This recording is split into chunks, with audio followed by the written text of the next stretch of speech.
meron pa rin po tayong minomonitor outside the Philippine Area of Responsibility.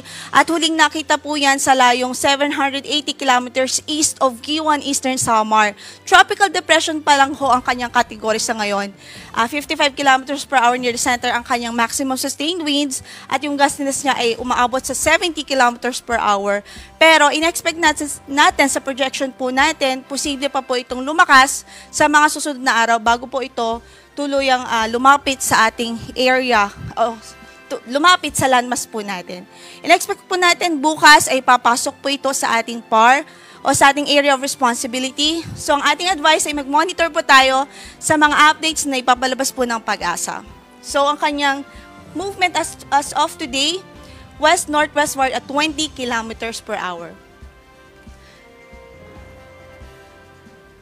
Okay, ito pong si Tropical Depression, kapag pumasok po ito ng ating area of responsibility, papangalanan po natin siyang si Bagyong Ophel.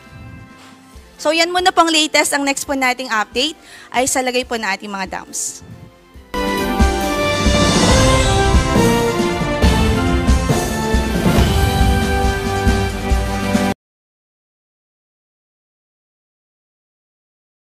Sa muli, maraming salamat sa inyong panonood at pakikinig.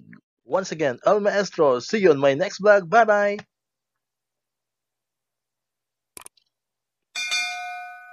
One, two, three, come on!